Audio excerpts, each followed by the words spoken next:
নমস্কার বন্ধুরা, travel with চই চ্যানেলে ভিয়েতনাম সিরিজে আপনাদের সবাইকে স্বাগত। আমার নাম, তোমার নাম, ভিয়েতনাম। হ্যাঁ, 1960 থেকে 1970 ভিয়েতনাম যুদ্ধের সময় এটাই ছিল আমাদের পূর্বসূরিদের প্রতিবাদের ভাষা। স্কুল থেকে কলেজ, রক থেকে ঠেক, সর্বত্রই এই আওয়াজ উঠত যুদ্ধের কাণ্ডারীদের বিপক্ষে। সেই থেকেই ভিয়েতনামের নাম আমাদের হৃদয়ে প্রথিত হয়ে আছে এবং থাকবেও অনন্তকাল। সময় বদলে যায়, ভাষার বদল ঘটে, সেই সূত্র ধরেই আজ ভিয়েতনাম আপামর ভারতবাসীর কাছে খুবই পছন্দের ভ্রমণ গন্তব্য বা ট্রাভেল ডেস্টিনেশন হয়ে উঠেছে। প্রতি বছর গড়ে 3 থেকে 4 লক্ষ ভারতীয় পর্যটক ভিয়েতনামের এই অপরূপ প্রাকৃতিক সৌন্দর্যের মায়ায় মুগ্ধ হতে ছুটে আসেন এখানে। আমরাও সেই অপার সৌন্দর্যের মুগ্ধতায় অবগাহনের হেতু আজ 29শে আগস্ট 2024 রওনা দিলাম ভিয়েতনামের উদ্দেশ্যে। হ্যালো বন্ধুরা, শুভ সন্ধ্যা সবাইকে। কেমন আছো সবাই? ট্রাভেল উইথ চই চ্যানেলের এটাই প্রথম বিদেশ যাত্রা। আজ 29শে আগস্ট 2024 আমরা চলেছি ভিয়েতনামের হ্যানয়ের উদ্দেশ্যে। আমরা কলকাতা ইন্টারন্যাশনাল এয়ারপোর্ট থেকে নই বাই এয়ারপোর্ট যাব। এখান থেকে ডিরেক্ট ফ্লাইট, রাত্রি 10টা 5-এর ফ্লাইট ইন্ডিগোর 6C1631 কলকাতা থেকে ছাড়ে রাত্রি 10টা 5, আর হ্যানয়ে পৌঁছায় ওখানকার সময় রাত্রি 2:10। আমরা বলছি তার কারণ আমাদের জনসংখ্যা প্রায় 40। এটা একটা ব্যাচেলার ট্যুর হতে চলেছে। বহুদিন পরে বউকে ছাড়া আমরা বেরিয়েছি। চৈতালিকে এই ট্যুরে আপনারা দেখতে পাবেন না, তার জন্য আমি গভীরভাবে দুঃখিত। চৈতালিকে খুব বাজেভাবে মিস করব আমরা প্রত্যেকে, আমি তো বটেই। তবে চৈতালিকে নিয়ে ভিয়েতনামের সম্পূর্ণ ট্যুর আসবে এই চ্যানেলে কোনো একদিন। বিমান ভাড়া আমাদের পড়েছে, ঘাবড়ে যাবেন না, যাতায়াত দুটো মিলিয়ে 12,136 টাকা করে পার হেড। আমাদের জনসংখ্যা 40 জন। আমরা এটা গ্রুপ বুকিং করিয়েছি, কর্পোরেট এবং গ্রুপ বুকিং। মাস 3 আগে বুকিংটা করানো, তাই জন্য ভাড়াটা এত কম। তুলনামূলকভাবে যাবতীয় যা হোটেল ডিটেলস, যাবতীয় যা কিছু দেখবেন সব কিছুই সেরকম ডিসকাউন্ট প্রাইস এবং কর্পোরেট রেটে বুক করা। এটা আমাদের সুবিধা। হ্যাঁ, তবে চৈতালিকে নিয়ে যবে যাব তখন কিন্তু আর এই কর্পোরেটের সুবিধাটা থাকবে না। এখান থেকে যদি এরিয়াল ডিস্টেন্স দেখা হয়, হ্যানয়ের aerial distance near about 1800 kilometre. বিমানে সময় লাগে 2.5 ঘন্টা। রাত্রি 10টা 5-এর বিমান ওদের টাইমে পৌঁছাবে রাত্রির 2:30-এর সময়। ওদের টাইম বললাম কেন, ভিয়েতনামির সময় আমাদের ভারতের সময় থেকে 1.5 ঘন্টা এগিয়ে আছে। ওদের ওখানে রাত্রি 2:30-এর সময়, মানে আমাদের এখানে রাত্রি 1টা বাজে। এই মুহূর্তে ইন্ডিয়ার 1 টাকা সমান ভিয়েতনামের 297 টাকা। হ্যানয় ভিয়েতনামের রাজধানী শহর। আমরা প্রথমে ওখানে গিয়ে উঠব আমাদের একটা ট্রানজিট হোটেলে। সেটা আমাদের মেন হোটেল নয়, সেটা শুধু রাতটুকুনি থাকার জন্য। তার নাম থাং লোই, তার ডিটেলস থাকছে। আমরা হ্যানয়ে দিয়ে ঢুকবো। হ্যানয় হচ্ছে নর্দার্ন পার্ট অফ ভিয়েতনাম, সেখান থেকেই বিমান ভাড়াটা তুলনামূলক কম। ইমিগ্রেশন সম্বন্ধে একটু বলে দিই। ভিয়েতনামের জন্য ইমিগ্রেশনে কোনো ঝামেলাই নেই। ট্রাভেল ইন্স্যুরেন্স অবশ্যই নিয়ে নেবেন। আমাদের 7 দিনের একটা ট্রাভেল ইন্স্যুরেন্স করা। 29শে আগস্ট 2024 থেকে 7ই সেপ্টেম্বর 2024 অবধি বাজাজ ফিন্যান্সের। আপনারা অনলাইন খুঁজলে বা অফলাইনেও যদি কোনো এজেন্ট চেনাশোনা থাকে, সব জায়গাতেই ট্রাভেল ইন্স্যুরেন্স পাবেন। আমাদের যে ট্রাভেল ইন্স্যুরেন্স ছিল তার কন্ট্যাক্ট নাম্বার আমি ডেসক্রিপশানে দিয়ে দিলাম, দেখে নিতে পারেন। ইন্স্যুরেন্সের খরচা খুবই কম, এই 1000, 1500, 2000 যেরকম ট্রাভেল ইন্স্যুরেন্স করবেন সেই অনুযায়ী। আমাদেরটা পড়েছিল খুব সম্ভবত 1285 টাকা করে এক একজনের। তবে ইমিগ্রেশনে কিন্তু ঝামেলা বিরাট কিছুই নেই। ট্রাভেল ইন্স্যুরেন্স ইমিগ্রেশনে দেখতেও চায় না, শুধু পাসপোর্ট, টিকিট। ভিয়েতনামের ভিসার সম্বন্ধে যদি বলতে হয় তাহলে ভিয়েতনামের ভিসা এই মুহূর্তে ফ্রি নয়। ভারতীয়দের জন্য 2799 টাকা করে ভিসার খরচা। অনলাইনে ভিসা করা যায়, আমি স্ক্রিন রেকর্ডিংটা শেয়ার করছি, কাইন্ডলি চেক করে নিন। ভিসার প্রসেসটাও কিন্তু খুবই সোজা। এই আমি লিঙ্কটা দিয়ে দিলাম। এই ভিয়েতনামি গভর্নমেন্ট সাইটে গিয়ে আপনারা ক্লিক করলে এরকমভাবেই ভিসাটা অ্যাপ্লাই করা যায় এবং ভিসা অ্যাপ্লাই করার 4 থেকে 5 দিনের মধ্যে বাই মেল আপনাদের কাছে ই ভিসা পৌঁছে যাবে। সেটাকেই আপনারা প্রিন্ট আউট নিয়ে নেবেন। অবশ্যই প্রিন্ট আউটটাই বেশি প্রচলিত সর্বত্র, কারণ মোবাইল যদি কোনো কারণবশত কাজ না করে তখন কিন্তু মুশকিলে পড়ে যাবেন। তাই সবসময় ভিসা প্রিন্ট আউট নিয়ে নেবেন, কম করে 2 কপি।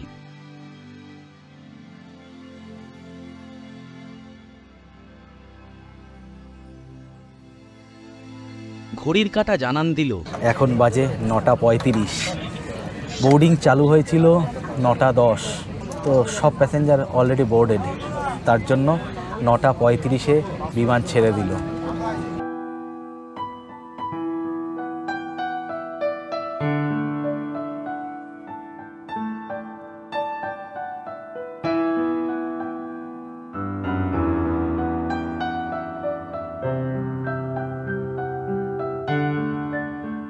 এই টিকিটে আবার স্যান্ডউইচও দিয়েছে, চিকেন টিক্কা স্যান্ডউইচ। তাজ থেকে আসছে, খেয়ে দেখি কেমন।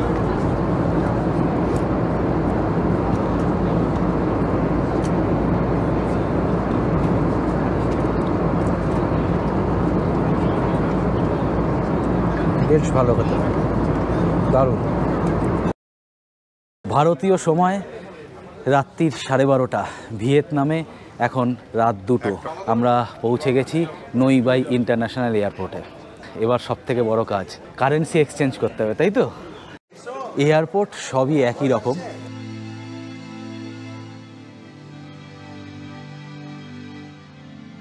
এই আমরা চলে আসলাম এয়ারপোর্টের বাইরে।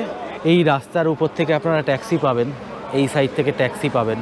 এখানে কিন্তু লক্ষ লক্ষ ভিএনডিতে ট্যাক্সি পাওয়া যায়। আর ভিয়েতনাম মানেই স্মাইলিং ফেস, সবার মুখেই আপনি ছোট্ট মিষ্টি হাসি দেখতে পাবেন। যদি বেশি লোক আসেন, এরকম টেম্পো ট্রাভেলারের মতো ট্রানজিট বলে ওদের ফোর্ডের গাড়িগুলো ভাড়া করতে পারবেন। এখান থেকে এই যে প্রচুর ট্যাক্সি, প্রাইভেট কার এখানে দাঁড়িয়ে আছে। হ্যানয়ের এই সম্পূর্ণ ট্যুরের জন্য আমরা এই বাসটি ভাড়া করেছিলাম। বাস ভাড়া ডে ওয়াইজ কত পড়েছিল ডেসক্রিপশনে দেওয়া রইল। এখানে লেফট সাইড ড্রাইভার সিট, বাঁ দিকে বসে। আমাদের ওখানে যেমন ডান দিকে, এখানে বাঁ দিকে। এই বাসের ভাড়া 30 লক্ষ ভিএনডি। এখান থেকে থাংলোই যে হোটেলটার কথা বললাম, আমাদের ট্রানজিট হোটেল, সেই হোটেলের দূরত্ব নইবাই এয়ারপোর্ট থেকে 24 কিলোমিটার। সময় লাগার কথা 30 থেকে 45 মিনিট মতো। এয়ারপোর্ট থেকে নেমে বাসে করে আমরা হোটেলে পৌঁছালাম, তখন বাজে রাত 3টে। রুম আগে থেকেই বলা ছিল, সেই রুমে প্রত্যেকে দুজন দুজন করে ঢুকে পড়লাম, তারপর একটা ছোট্ট ঘুম। গুড মর্নিং, এখন বাজে সকাল 8টা 8। আজ 30শে অগাস্ট 2024। গতকাল রাত্রে দেখলেন আমরা থাংলোই হোটেলে ঢুকেছি। এটা 4 স্টার ক্যাটাগরির হোটেল, পুরোটাই কর্পোরেট বুকিং এবং গ্রুপ বুকিংয়ের এফেক্ট। এই হোটেলটার ভাড়া পড়েছে 2000 টাকা করে পার রুম। দুজন শেয়ার করছি আমরা, মানে double bedded room, breakfast complimentary. হোটেলটা একটু সকালবেলা দেখাই, দেখুন একটু হোটেলটা, খুব সুন্দর হোটেল। আমি ফুল কমপ্লিট হোটেলের ডিটেলসটা, ফুটেজগুলো দেখাচ্ছি, কাইন্ডলি দেখুন। আর আমাদের এই হোটেল পুলম্যান হ্যানয় দুটোরই কন্ট্যাক্ট নাম্বার, ডিটেলস ডেসক্রিপশানে দেওয়া থাকবে, আপনারা চাইলে আসতে পারেন। হোটেলের স্পেসটা কিন্তু বিরাট, এবং এটা ওয়েস্ট লেক হ্যানয়। এই সাইড থেকে এসে এই সাইড থেকে ঢুকতে হয় হোটেলে। হোটেলের এই যে পুরোটাই দেখছেন, এই জলাশয়গুলো, এটাই পুরোটাই ওয়েস্ট লেকের পার্ট। ওয়েস্ট লেক হ্যানয়ের বিরাট বড় একটা লেক।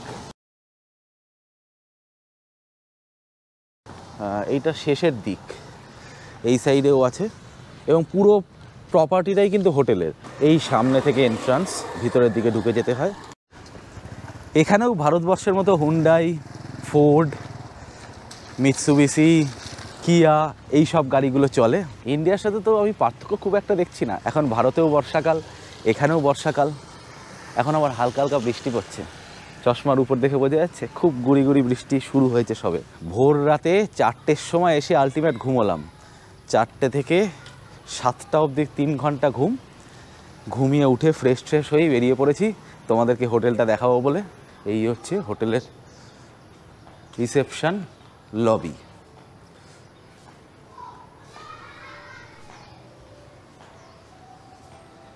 এই ডান দিকে হচ্ছে রিসেপশন, আর এই বাঁ দিক থেকে সোজা চলে যেতে হয়। আমাদের রুম 129B। এখানে কিছু বসার স্পেস আছে।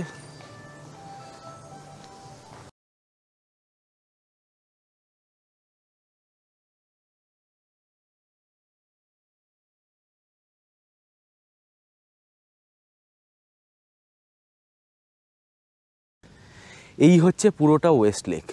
এই দিকের উইংসগুলোতেও পুরো রুম আছে, এই দিকের উইংসগুলোতেও পুরো রুম আছে। আর এটা হচ্ছে ওয়েস্ট লেক। এখানে বসার ব্যবস্থাপনা আছে।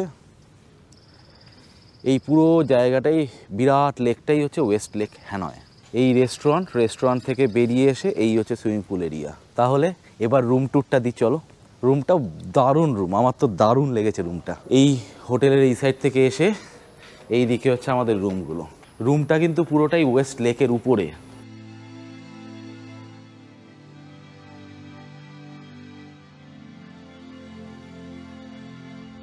এই যে দেখেছেন, পুরোটাই ওয়েস্ট লেক।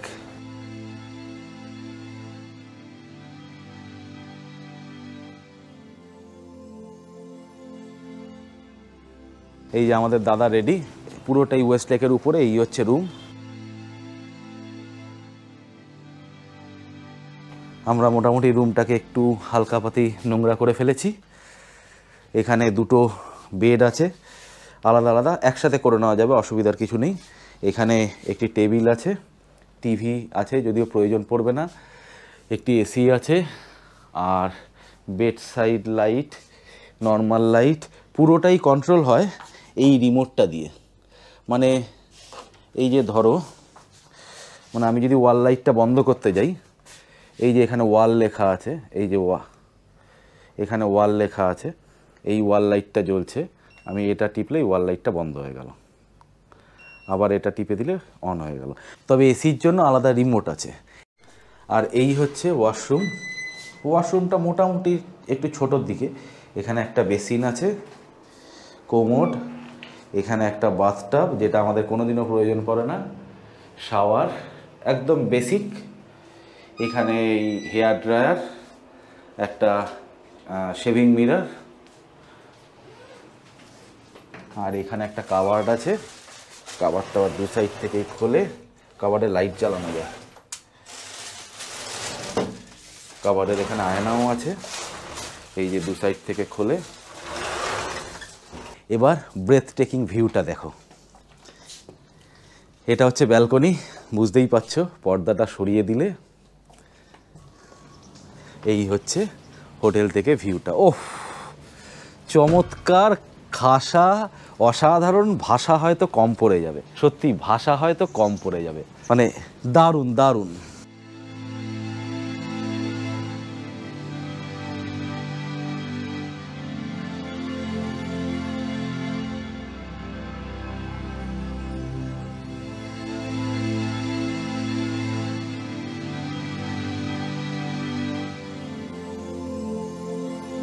এখানকার মানুষের জীবনের ফিশিং একটা বড় অংশ। এই যে দূরে দেখা যাচ্ছে দুজন তিনজন মিলে মাছ ধরছে, এই লেকে প্রচুর মাছ আছে। তাহলে এবার চলো ব্রেকফাস্টটা করে নিই, বেশ ভালো খিদে পেয়েছে।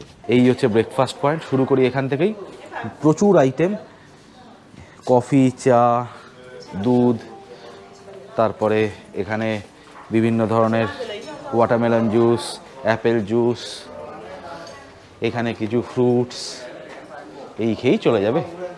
এরকম প্রচুর কিছু খাবার দাবার। Mix jawan, okay, It's a fried noodle with vegetables. Okay, It's a fried noodles. যাইনি, অল্প নিও দাদা। One bao chin. One bao chin, it's a fried dumpling. Fried dumpling, এই যে এইসব আছে। You can take হ্যাঁ, fried একদম। এইগুলো হচ্ছে খাবার দাবার, এই যে এইগুলো হচ্ছে খাবার দাবার। এই যে উপমা, আর এই সাইডে সল্টেড পর্ক, হ্যাম, ডিমের কালারটা একটু অন্যরকম, ব্রেড বাটার, টোস্টার দেওয়া। এই যে এখানে এটা কি, চিকেন ফো। দাদা এত নাম বলতে পারবো না, দাঁত টাত ভেঙে যাবে। এটা হচ্ছে গিয়ে এগ পোচ। এখানে কিন্তু এগ পোচ বললে বুঝবে না, এখানে বলতে হবে double egg half fry. Half fry খুব কমন, আমার শ্বশুরমশাই হয়তো ভিডিওটা দেখছেন, উনি বেশি হাফ ফ্রাইয়ের মজাটা পাবেন। এইগুলো নিলাম, বেশিরভাগটাই ফল, কারণ আমি ঠিক ভরসা করতে পারছি না। আর এই হচ্ছে চিকেন ফো। এক এক করে খেয়ে দেখি, আগে একটু ফল খাই দাদা। No, not bad. পেঁপেটা ভালো খেতে, পেঁপের মতোই খেতে। No, it's okay. All right. Noodles. এটা ওই ফিশের কি একটা আইটেম ছিল।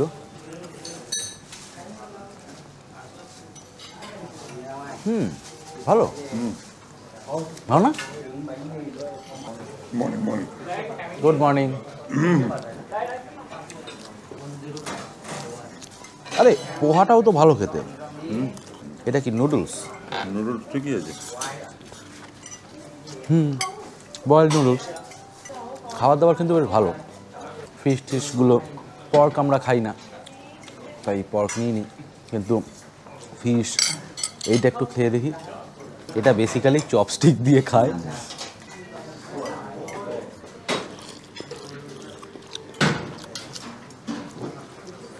এটা অন্যরকম টেস্ট। খেয়ে দেখতে পারো একটু অন্যরকম টেস্ট। আমি হয়তো এটা ঠিকমতো খেতে পারছি না, প্লিজ কেউ খারাপভাবে নেবেন না। চপস্টিক অভ্যেস নেই, চপস্টিক দিয়ে খেতে পারবো না দাদা, আমরা ভেতো বাঙালি, হাত দিয়ে মাছ ভাত খাই। তাই নুডলসটা কাঁটা চামচ দিয়ে খাচ্ছি আর স্যুপটা নর্মাল চামচ দিয়ে। একটা মজার বড় লোকিপনা দেখাই, দেখুন। লার্ন গলফ হিয়ার, সামনে ওয়েস্ট লেক। আন্দাজ করতে পারছেন আশা করি কি হতে চলেছে। এখান থেকে গলফ খেলা হচ্ছে। আমি প্রথমে ওই যে দেখেছেন ঠকাস ঠকাস করে মারছে, গলফ খেলছে। দূরে 50, 100 এইসব লেখা আছে। ওই গোলগুলোর মধ্যে ফেলতে হয়, হয়তো ক্যামেরায় পুরোটা বোঝানো গেল না।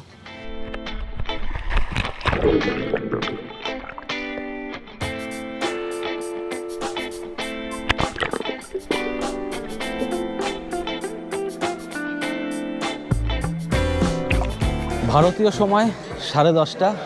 আমার বেশ ভালো হয়েছে, অ্যানালগ ঘড়ি, সেই অ্যানালগ ঘড়িতে ভারতীয় সময়টা দেখতে পাচ্ছি আর মোবাইলে এখানকার সময়টা দেখতে পাচ্ছি। যাই হোক, এখন ভারতীয় সময় 10:30 আর ভিয়েতনামের সময় দুপুর 12টা। আজকে আমাদের একটু আর্লি লাঞ্চ, মারবেন না প্লিজ। লাঞ্চটা কিন্তু একদম পিওরলি ইন্ডিয়ান, সেইভাবেই বলা ছিল আমাদের। বুঝতেই পাচ্ছেন বড় গ্রুপ, ফলে ওরা সেইভাবে অ্যারেঞ্জ করেছে।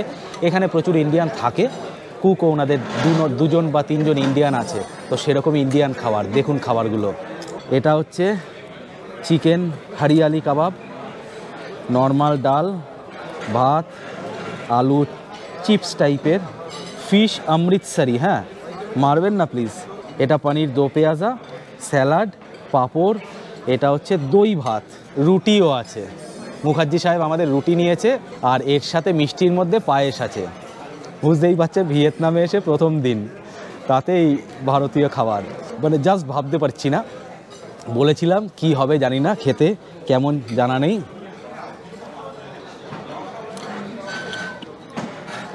লাজবাব, কাবাবটা তো দারুণ বানিয়েছে, পনিরটাও ফ্যান্টাস্টিক, মন ভরে গেল। তবে আপনারা যারা 2-3 জন 4 জন আসছেন বা 1-2 জন আসছেন, তারা হ্যানয়ের ওল্ড স্ট্রিটে ওখানে প্রচুর খাওয়া দাওয়ার হোটেল আছে। আমি চেষ্টা করব ওখানে একটা বাঙালি হোটেল আপনাদের নামটা দিয়ে দেওয়ার, আমার এই মুহূর্তে মনে পড়ছে না। ডাল ভাত ভাজাটাও খুব ভালো খেতে। মাছটা যদি একটু খেয়ে দেখি,